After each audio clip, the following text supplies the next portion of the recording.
O Nibis Cultural apresenta Longevidade.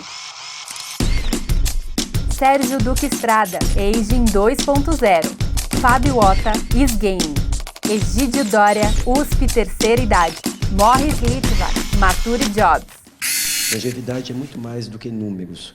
Longevidade hoje em dia é uma forma de viver, é uma forma de agir, de atuar, é uma forma de pensar.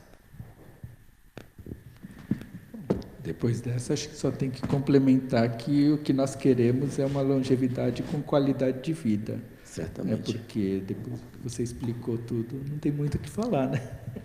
Não, acho que foi muito boa essa explicação. Acho que eu só complementaria que longevidade é a gente ter noção de cedo que a gente vai viver e vai viver muito e que a gente tem que olhar para isso e saber o que fazer a respeito, né? Eu, apesar de concordar que não é só uma questão de número, ela é também uma questão de número e muito enfaticamente hoje em dia uma questão de número, porque esse é um número que aumentou muito, né?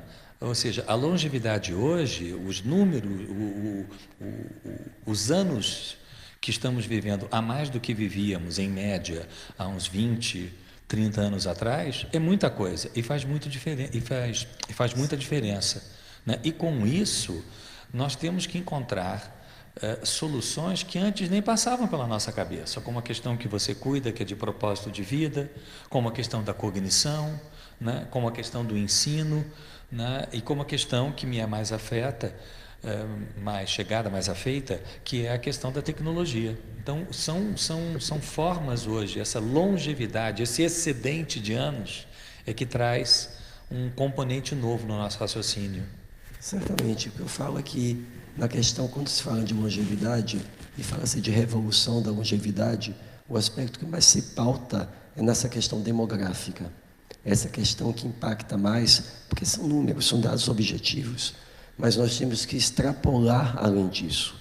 Não é só questão de números, é a questão do que tudo isso vem com esse número. Vem toda uma repaginação do que é envelhecer.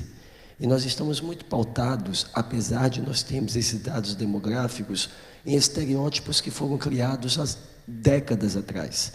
Então, nós continuamos vendo o idoso como uma pessoa dependente, com incapacidade funcional, incapacidade de criar, incapacidade de produzir. Então, tudo isso tem que ser mudado. E quando a gente fala numa revolução da longevidade, que foi um termo cunhado pelo Robert Butler na década de 90, nós estamos falando na revolução de tudo, costumes, nós estamos falando da revolução de hábitos, nós estamos falando da revolução de propósitos. Então, tudo isso tem que vir acompanhado dessa revolução de números, dessa revolução da expansão da sua expectativa de vida, dos milhões de idosos que estarão ingressando a cada dia a mais no mundo.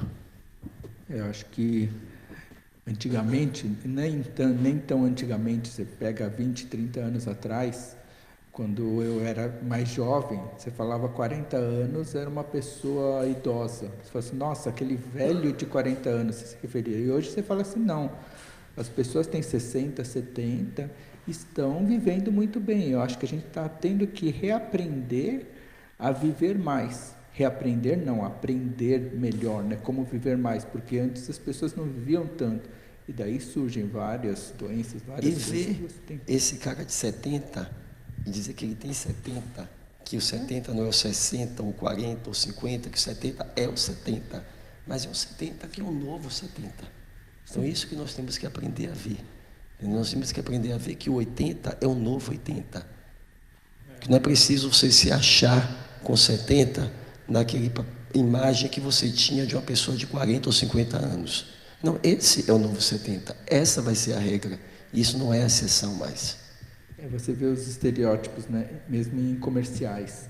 Se você pega um comercial de hoje, a avó de hoje era a mãe de antigamente. Você pega a mesma foto de uma imagem de uma avó que faz um comercial hoje, era a pessoa que fazia um comercial na década de 60. Era a imagem de uma avó, só que era a mãe. Então mudou-se muito. Hoje você vê o que? As mães são todas moças, novas, E as avós também são jovens. Então acabou mudando, e está mudando tudo isso, né? Mas muito lentamente ainda. Existe uma pesquisa feita pela AARP, que é a Associação Americana de Aposentados, junto com uma grande empresa de fotografias, e eles pegaram atualmente como é imaginada a pessoa idosa. E quando eles pegaram as milhares de fotografias, ainda tem esse contexto de pegar uma pessoa de 50 anos e mostrar uma pessoa ou quebrada, ou uma pessoa que é mostrada numa situação que revela uma perda de independência, ou uma pessoa que, para estar no computador, ela está naquela função de aprendiz, não de ser um mentor, e ser sempre um aprendiz. Então tem essa questão que, apesar de alguns meios estarem vinculando essa nova imagem, o que perpetra ainda, o que predomina ainda, é a imagem de uma pessoa idosa vista de uma forma negativa. Porque a gente está meio que num momento de transição, né, de uma realidade que era muito diferente para uma nova, e pensando em Brasil, principalmente, é tudo muito novo, né? Essa mudança demográfica que a gente está tendo é uma coisa agora que está acontecendo e muito rápida, né? Então as pessoas ainda estão começando a entender, né? Dentro disso que você falou, a gente vê ainda hoje empresas falando, vamos abrir vagas para pessoas com mais de 50 anos. E aí eles criam uma imagem para divulgar que é uma vovozinha e fala que quer contratar pessoas com mais de 50 anos, completamente fora da realidade. E isso acaba criando todo um problema para eles, porque aí as pessoas falam, não, então essa vaga não é para mim, vocês querem vovozinha, eu tenho 50 anos, eu estou longe de ser assim. Então, a gente está começando a entender o que é essa longevidade, que é muito diferente do envelhecimento que a gente conhecia há pouco tempo atrás, né? E você tem isso, né, Maurício? Por exemplo, mesmo nos Estados Unidos, mesmo no Canadá, que são países que já envelheceram muito anteriormente de nós, pesquisas recentes que mostram que 2/3 das pessoas acima de 40 anos disseram ser vítimas de preconceito no mercado de trabalho. 2/3, 60%, em países já envelhecidos. Pois é, imagina aqui, né?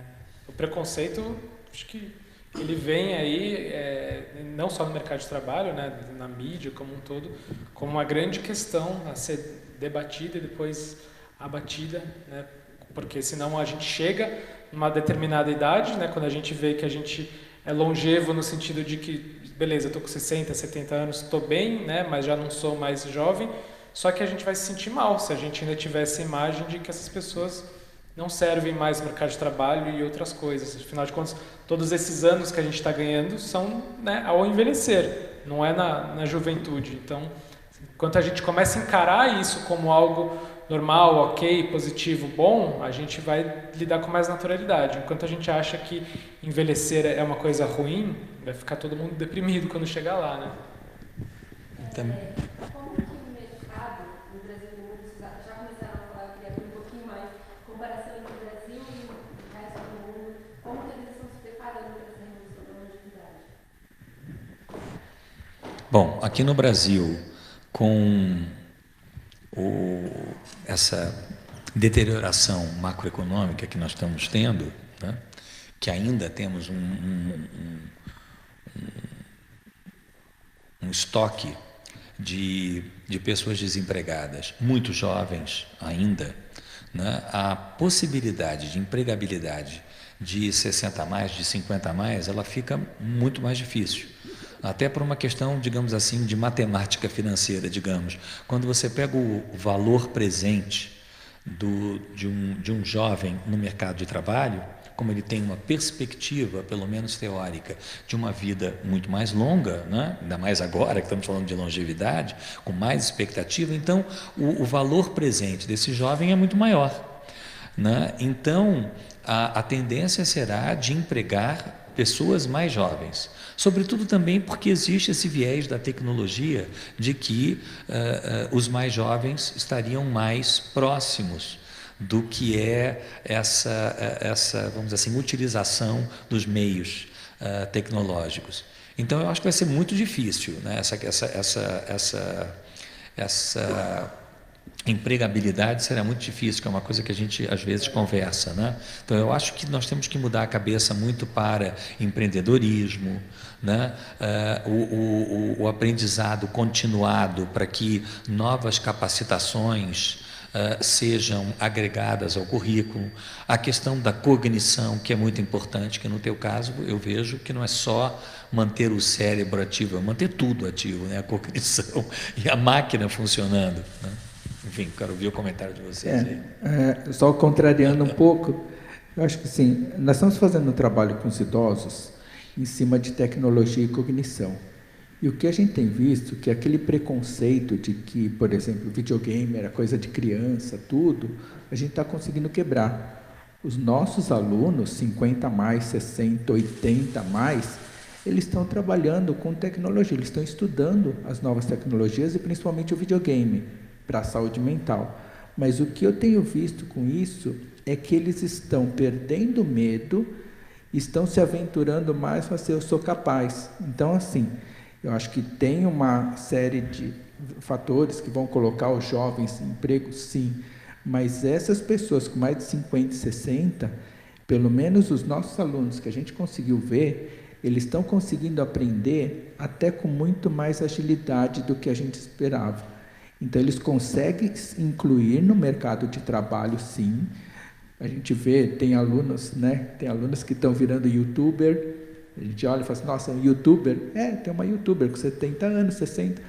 Estão desenvolvendo videogames e tem instrutores nossos acima de 70 anos que são instrutores de videogame. Com isso, o que você começa a fazer? Você começa a colocar no mercado pessoas para quebrar esse paradigma de que isso é coisa de criança, isso é coisa de jovem. Não. Você pega os profissionais da área de TI, que estão com 60, 70 anos, que é daquela época que eram os dinossauros, mainframe que ainda tem em banco, essas pessoas, quando vêm para os nossos cursos, eles aprendem muito mais rápido, até que os jovens. Por quê? Porque eles tiveram uma bagagem muito grande de lógica. E o que acontece? Com 60, 70 anos, eles estão ativos ainda. E eles têm aprendido muito. Tanto é que a gente está conversando com vários profissionais que estão saindo da área de TI e trazendo para as nossas aulas. Por quê? Porque eles estão aprendendo muito mais e eles estão vendo aquilo que eles falam assim, isso é coisa de criança? Não, isso é uma coisa que eu posso trabalhar no meu futuro. Então, assim, acho que essa parte a gente consegue ver, e nós estamos, como eu falei, reaprendendo tudo isso. Antes era 50 anos. Você fala, 50 anos é velho? Não, acho que depende da sua cabeça, não é questão de velho ou não. Eu tenho 56. E quando eu falo 50 anos, nossa, o pessoal já está com 50 anos. Quando eu caio, eu falo, não, eu estou com 56, estou jogando bola, estou brincando, jogando videogame. E aí, qual que é a sua idade? Eu acho que vai muito da sua cabeça e o que você quer fazer com o seu futuro também. A questão é que no mercado de trabalho a coisa não é tão fácil assim, né? Eu sempre, quando eu falo com profissionais de RH e tal, eu falo, pense numa pessoa de 50 anos da sua volta, né? Familiares, amigos, pessoas com quem você convive. Dificilmente você vai chamar essa pessoa de velha no sentido de achar realmente que essa pessoa é velha. 50 anos hoje a gente sabe que é uma pessoa que está jovem, super ativa. Agora, pense numa pessoa de 50 anos para o processo seletivo que você conduz no seu dia a dia. Aí é outra história, né? Então, são vários desses mitos, a tecnologia é um deles, realmente muito forte. É um mito, né, absurdo de que... tudo bem, tem os jovens que são os nativos digitais, que nasceram com isso, é muito mais natural. Isso não quer dizer que os mais velhos não possam aprender e lidar super bem. Tem o desafio também desse pessoal 50, 60, 70 a mais, quebrar o medo, né? Porque o grande problema é o medo, não é a usabilidade. Mas tem outros fatores, como a questão de custo, né? De que também pode ser um mito ou não, de que o mais velho é mais caro, entre várias outras coisas. Então, o mercado de trabalho é uma das partes, né? Que essa revolução da longevidade encontra desafios aí, né? Acho que isso afeta a sociedade como um todo. Mas no Brasil a gente vê ainda pouquíssimas políticas públicas, né? Provavelmente, por exemplo, dentro disso. A gente vê agora o governo falando de reforma da Previdência, mas não existe qualquer tipo de incentivo Estou falando nem de cota, estou falando de incentivo para as empresas olharem para isso, pensarem como manter. Ainda tem muita empresa que tem aposentadoria compulsória, né? Com 65 anos você é obrigado a sair. Qual que é o sentido disso? Enquanto que a gente vê que países que já envelheceram há mais tempo têm políticas públicas e principalmente tem uma cultura, né, que valoriza mais as pessoas mais velhas, que acolhe melhor. Então acho que essa é a grande diferença. Aqui ainda é tudo muito novo. E governo e empresas estão começando a olhar para isso. Eu acho que são dois lados.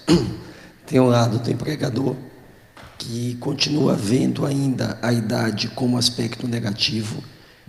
Foi feita uma pesquisa recente pela Deloitte com 10 mil empresas norte-americanas, em que perguntaram aos empregadores o que é que eles achavam da idade, se isso agregava ou não ao trabalhador. E 60% deles encaram a idade como aspecto negativo.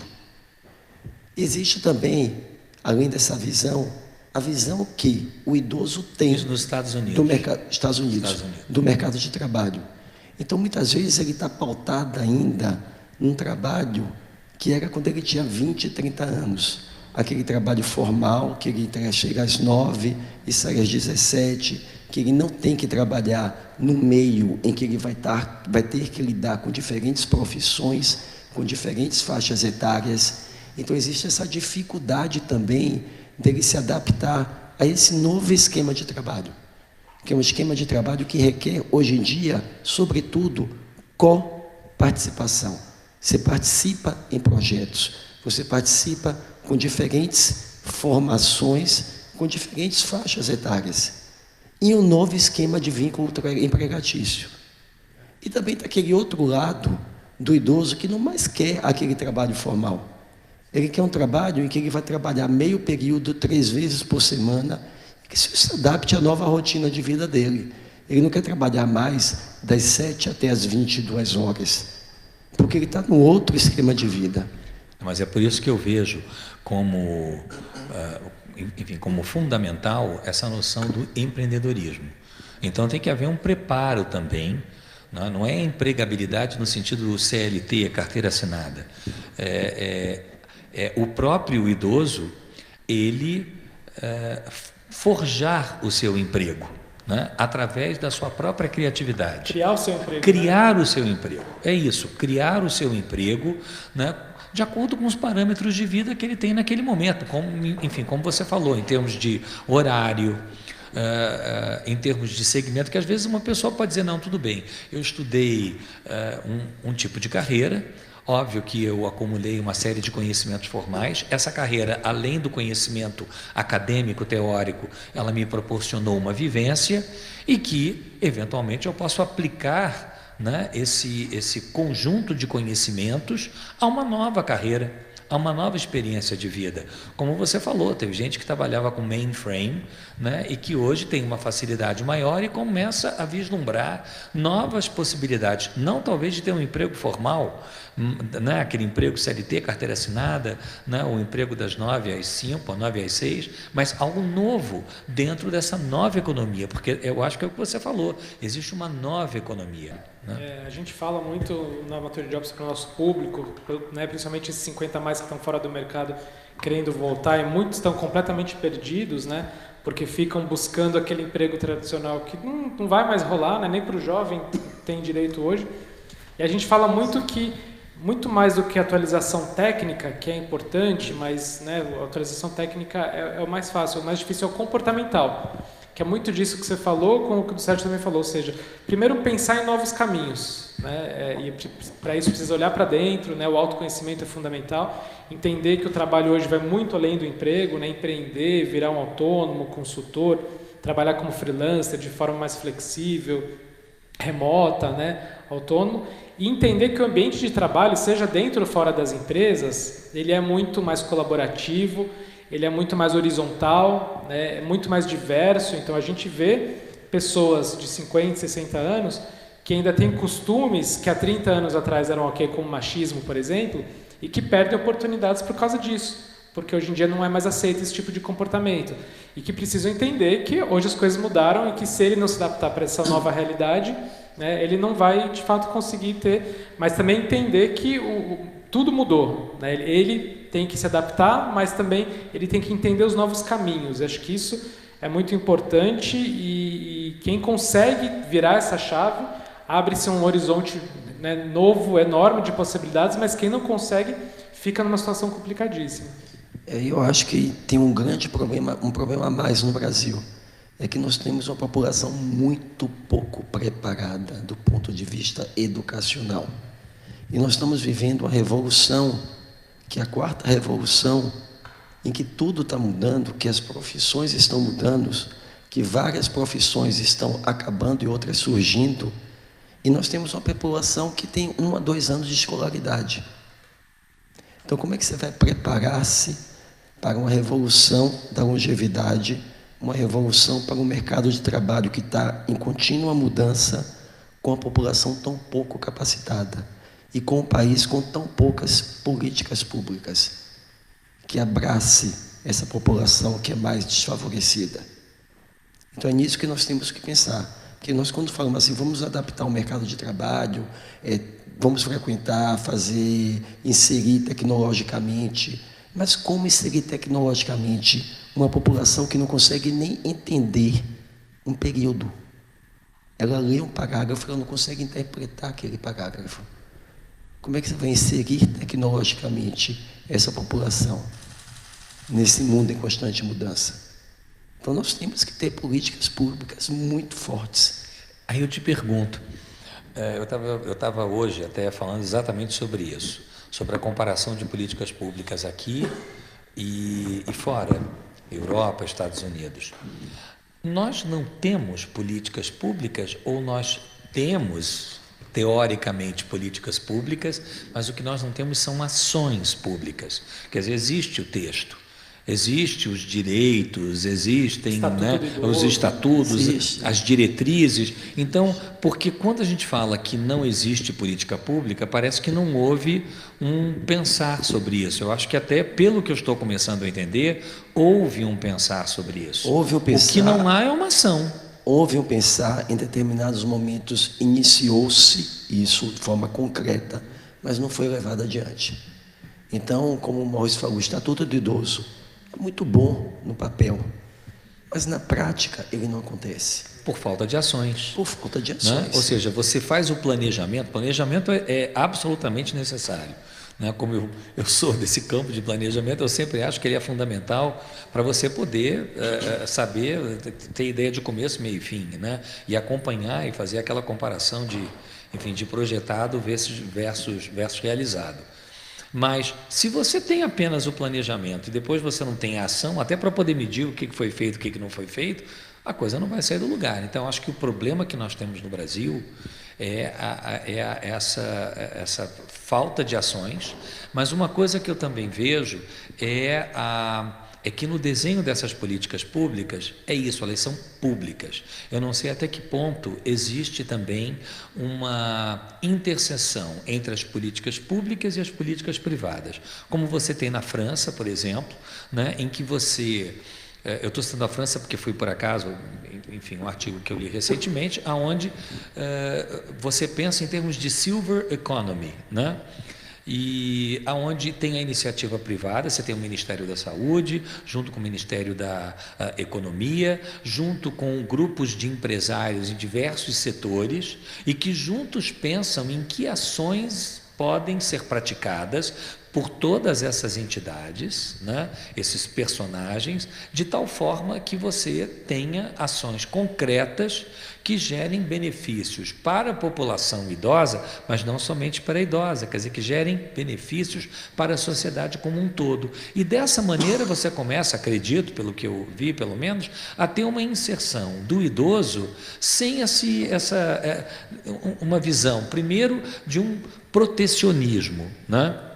Como se estivesse separando um espaço para o idoso. Não, ele é parte de um todo, porque nós ficamos idosos a cada minuto, né, a cada segundo. Então, quer dizer, isso é parte da vida, envelhecer é parte da vida. Então, como é que nós fazemos uma sociedade multigeracional e multiparticipativa? Então, eu acredito que o que está faltando também é uma maior participação das entidades, das instituições privadas, das empresas nesse pensar, né? Porque a gente tem que, às vezes, falar com a empresa com o pires na mão. Vamos ser francos, né? É isso que nós temos hoje em dia. É uma dificuldade muito grande. Começa a cair a ficha agora, né? Porque esse envelhecimento que nós estamos aqui discutindo, ele já vem de um tempo. Parece que, de repente, surgiram 31 milhões de idosos da noite para o dia, né? A gente já sabia, o IBGE errou. Infelizmente, houve um erro e, de repente, a ficha caiu, porque nós ainda acreditamos, existe uma coisa no nosso inconsciente coletivo, de que estamos eternamente em berço esplêndido, né, com o nosso hino. Né? Existem algumas políticas públicas no país atualmente, como o caso das Cidades Amigas dos Idosos, em que é feita essa parceria público-privada, né, e que contempla-se políticas que beneficiem não somente o idoso, mas todas as outras gerações. Então, se é benéfico para o idoso, vai ser benéfico para a criança, vai ser benéfico para o adolescente, vai ser benéfico para o adulto. E uma parceria público-privada que está certo. Intergeracional. Intergeracional. Eu percebo que as empresas ainda olham para essa questão com viés muito social, né? De eu estou criando benefício para a comunidade, ou é por uma questão de sustentabilidade, ou é para sair bonito na foto, ou, por exemplo, quando pensa na contratação, né, que a gente vê bastante, uma questão de diversidade, que é importante, mas eles ainda olham com esse viés muito social. Eu acho que são pouquíssimas empresas que olham como negócio, né, como estratégia para o negócio, até para a sobrevivência do seu negócio, olhar e executar ações relacionadas ao envelhecimento. E eles têm que ver isso, né? Porque a população está envelhecendo de tal forma, porque se ele não conseguir absorver esse mercado idoso, vai ficar de fora. Vai ficar de fora. Então, E hoje em dia já é um mercado que movimenta muito, né? São trilhões de dólares por ano nos Estados Unidos. E é uma política que você tem que fazer com todos, né? Não só com os idosos, com os jovens, porque é o futuro da população. Você vê, a gente falou do estatuto, a minha filha é design gráfico, ela é designer gráfico, né? Ela se formou em designer e ela fez a repaginação, toda a reestruturação do estatuto do idoso. Foi um trabalho de iniciação científica dela, ela fez, na longevidade foi distribuído esse estatuto, foi um sucesso, mas o que ela fez? Ao longo de um ano, ela foi estudando na parte, o que tinha na parte de design? Nada no Brasil. Ela achou um estudo de uma doutora em Portugal que falava alguma coisa sobre as cores para os idosos. O resto ela teve que pesquisar, ver, fazer, mas não existia nada. E ela começou a conversar com algumas empresas e eles falaram assim, como que vocês veem essa população, 30 milhões de idosos hoje no Brasil, se pegar acima de 50 milhões, que é seu público. Ou você não vende para essas pessoas? Vende também. E daí ela começou a ver em locais, por exemplo, supermercado, tudo tem rótulos que tem lá e a pessoa não sabe o que está certo, o que não está, que a pessoa idosa pode ter um problema de visão e eles se enganam e fazem. Então, assim, você está perdendo vendas, a sua empresa está perdendo vendas com isso.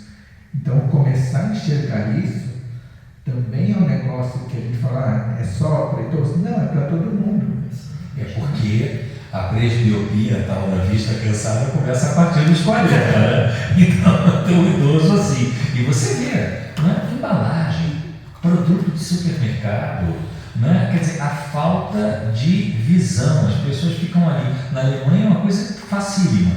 Um supermercado, por exemplo, no carrinho, incorporou uma lente de aumento. Então, fica aquela sensacionalmente flexível, né, que a pessoa pode chegar, né, e, enfim, às vezes são soluções. Olha que solução simples. De qualquer maneira, a indústria não poderia também pensar em facilitar a vida. A Amazon acabou de gastar 250 milhões de dólares no desenvolvimento de uma embalagem mais fácil, porque ela percebeu o envelhecimento populacional nos Estados Unidos.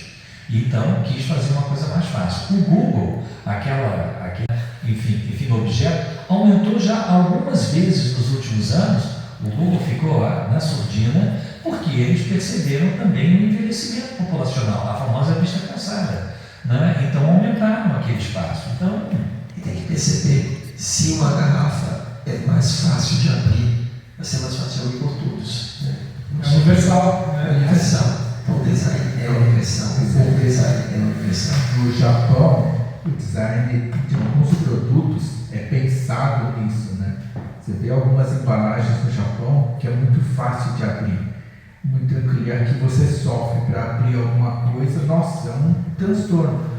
Tem uma embalagem que eu vejo, que é de um bolinho de arroz japonês, que é um nigiri, que tem com aquela alga nori. O que é? Ele vê tudo fechado, só que quando você abre, você puxa 2 filetinhos, aquela alga gruda no arroz, crocante, gruda no arroz e você come. Aqui, o que eles vão fazer? Tudo junto, né? Tudo mole.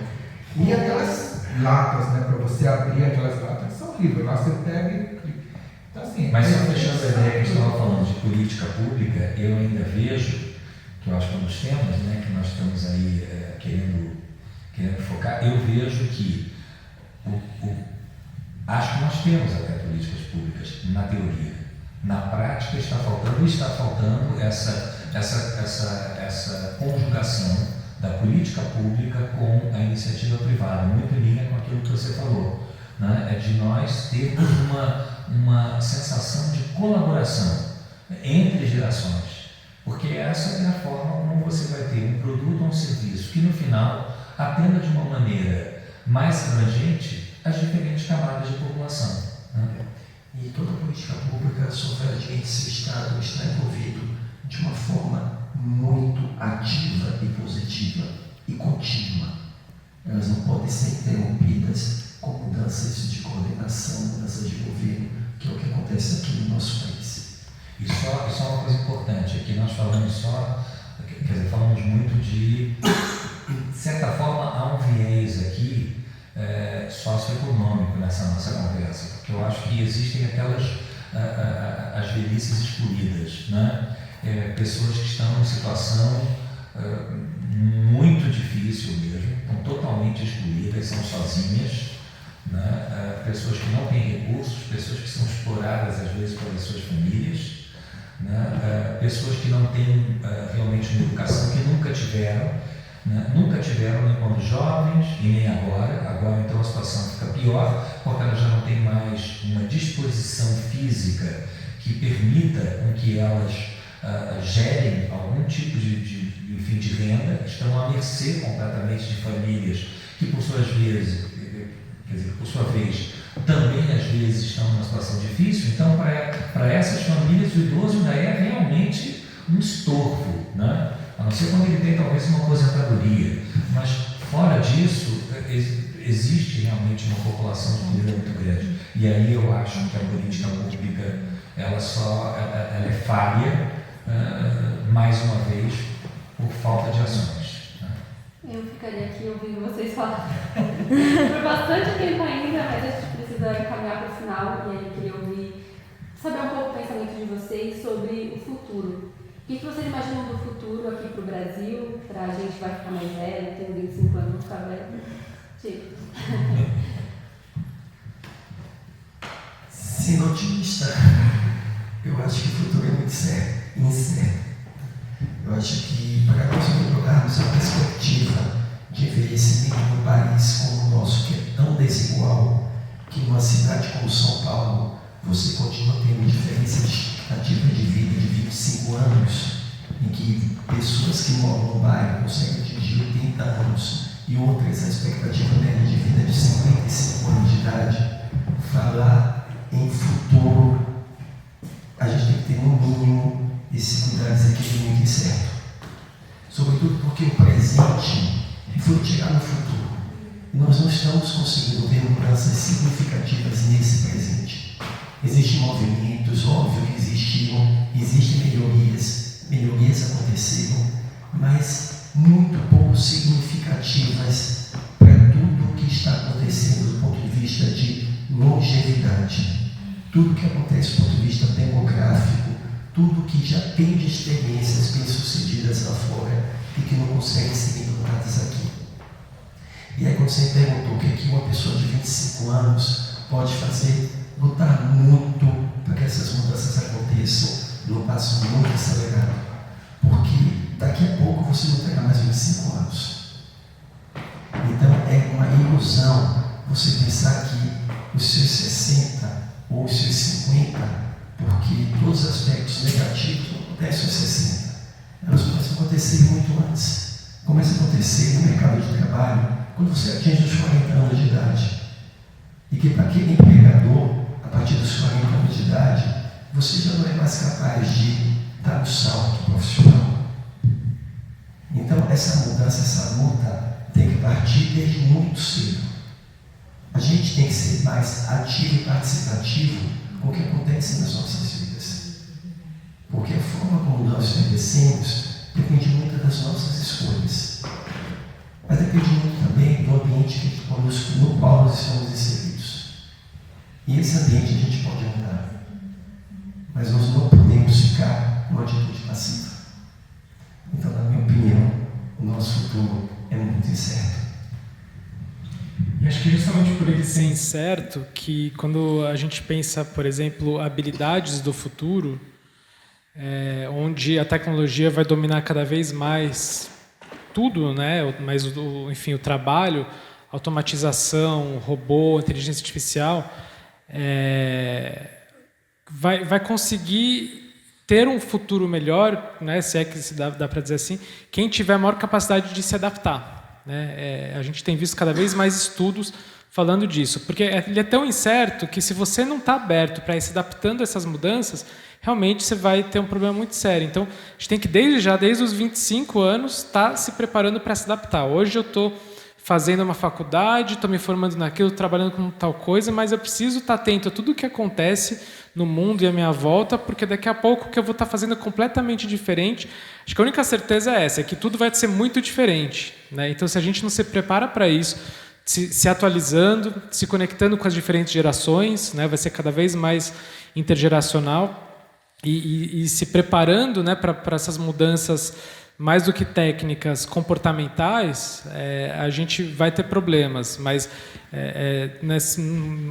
nem o caso de repetir tudo isso que a Egídio falou, que é fundamental a gente desde já começar a pensar de forma integrada, né, sociedade civil, empresas, políticas públicas, para construir agora no presente um futuro que seja melhor, já que, assim, eu sou muito otimista, eu venho da tecnologia, então eu vejo que a tecnologia pode trazer muita coisa boa, qualidade de vida, mais longevidade e tal.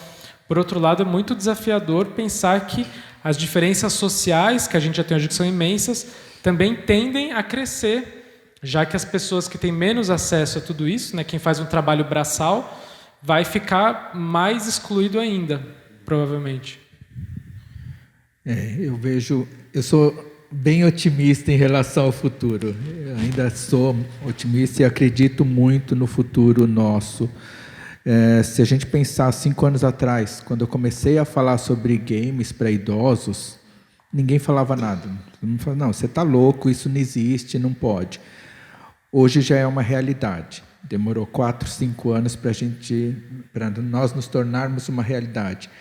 Mas o que me deixa otimista, eu estou vendo muitos jovens, você de 25, de 20, eu tenho passado em algumas faculdades e existem vários temas sobre envelhecimento, sobre os idosos, como viver melhor, sendo trabalhado nas universidades e com jovens engajados nesse tema, coisa que não existia antes.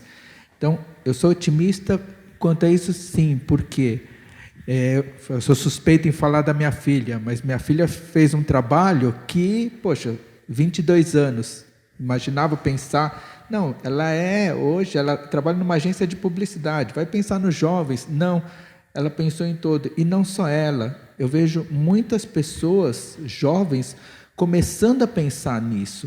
Então, eu sou otimista, sim, porque eu acho que mais do que a política pública, a gente falou, existe a política pública, mas depende de ações e execução. E cabe a quem? A nós, aos jovens fazer tudo isso. Porque não adianta a gente só esperar do governo, porque não vai sair nada. Se a gente não fizer alguma coisa, não vai dar certo. Então, assim, eu vejo que os jovens estão começando a se engajar, não só com isso, causas sociais, causas ambientais, eles estão começando a se engajar, coisa que não tinha antes, ou não tinha tanto antes. Então, assim, eu ainda sou otimista mesmo, porque eu acredito que a gente tem um futuro nesse país, sim, porque por mais que tenha, os políticos vão mudar, vai vir outros, mas nosso país tem tudo aqui. Poxa, você vê lá no Japão, tem um monte de problemas, terremoto, maremoto, aqui não tem. Poxa, a gente vê assim, a gente tem condições de fazer muita coisa aqui. Você morre de fome aqui? Alguns até morrem em alguns lugares, mas não é como numa Etiópia. Então, assim, eu acho que dá para a gente fazer muita coisa por esse Brasil, mas depende muito mais de nós, não tanto do governo. Essa é a minha opinião, tá? Eu, como o mais velho aqui, você falou que você tem 50 e poucos, né? Eu, como já passei dos 60, então, de modo que, enfim, na geração baby boomer, né, nós também tivemos pessoas muito engajadas, e temos ainda, eu acho que, né, estamos vendo pessoas que, enfim, teve Woodstock, teve Paz e Amor, teve, né, Faça Amor, Não Faça Guerra, né? A Revolução dos Estudantes em Paris, na década de 60, uma série de ações disruptivas que eu acho que deixaram a sua marca. Então, eu vejo que hoje existe essa possibilidade, essa ponte entre o que você falou dos mais jovens que estão preocupados com as questões sociais, ambientais, porque eles estão vendo um mundo que está se deteriorando, né? E, ao mesmo tempo, encontra eco também em pessoas da nossa geração, da sua, da minha, principalmente. Agora, eu sou otimista, mas moderadamente otimista. Eu não sou tão otimista quanto você. Eu sou moderadamente otimista e acredito que a tecnologia vai ter, sim, um papel muito importante nesse processo de melhoria de qualidade de vida como um todo, e que a possibilidade de inclusão dos 60 a mais é muito grande, até porque, né, o uso da tecnologia pelos 60 a mais só tem feito crescer, né? Então, hoje, 68% dos idosos no Brasil já têm um celular, utilizam o WhatsApp, 20% têm grupos de WhatsApp, nós temos 8,1 milhões de perfis no Facebook, né? Eu falo nós porque somos nós, os mais de 60.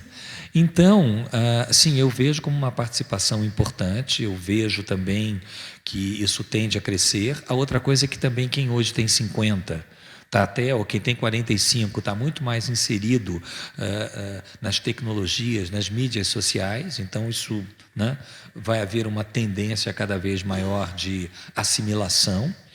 E acho que a tecnologia vai auxiliar muito, vai auxiliar como no caso do ensino, do preparo, da inserção e do propósito, no caso da cognição, né, da manutenção de um cérebro ativo, que é importantíssimo para qualquer função, até para cuidar de si, né?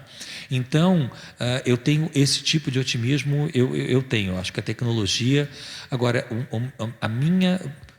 Por que eu sou moderadamente otimista? Porque eu vejo, aqui estamos falando de Brasil, tá? Não estou falando só de mundo. O mundo já ficaria mais complexa a discussão. Mas, para só fechar a questão Brasil, é porque eu vejo um país com muitas diferenças socioeconômicas e educacionais. E então eu fico, às vezes, pensando, puxa, quem hoje está nascendo numa favela... Eu sou carioca, eu moro aqui em São Paulo, mas eu fico pensando nas pessoas que nascem nas favelas do Rio de Janeiro, ou mesmo aqui nas comunidades daqui, que está nascendo hoje, ou que tem 10 anos, ou 15, ou 20, ou mesmo 30 anos, e não tem uma educação formal. Como nós vamos inserir essas pessoas, né, num mercado, seja de trabalho, seja de empreendedorismo? Como é que nós ensinamos esses conceitos para essas pessoas que estão à margem e que representam, em termos de número, né, um contingente muito expressivo da população brasileira. Então, isso me preocupa, porque eu não consigo ainda ver, nem nas políticas públicas e nem nas privadas, essa abnegação, né, esse sentimento de compaixão, de inclusão dessas pessoas que estão à margem, jovens e idosos, que são a maioria. Né? A maioria dos idosos não são os idosos classe A e B, não são. Da mesma forma como hoje os jovens, até 14 anos de idade, são os jovens mais à margem. Então, isso é que me deixa. Eu acho que, mas, só para dizer que tem uma parte que eu concordo muito com você, é que depende muito de nós também. Nós que temos um melhor nível educacional, sobretudo, que temos a capacidade de usar meios como esse que estamos usando aqui, de deixar um depoimento que possa servir, de alguma maneira, né, de uma alavanca para que outros também comecem a pensar sobre o assunto e que isso desperte um movimento de mudança. Aí sim, aí talvez eu acho que a coisa possa. Realmente depende de cada um de nós, de alguma maneira. Não?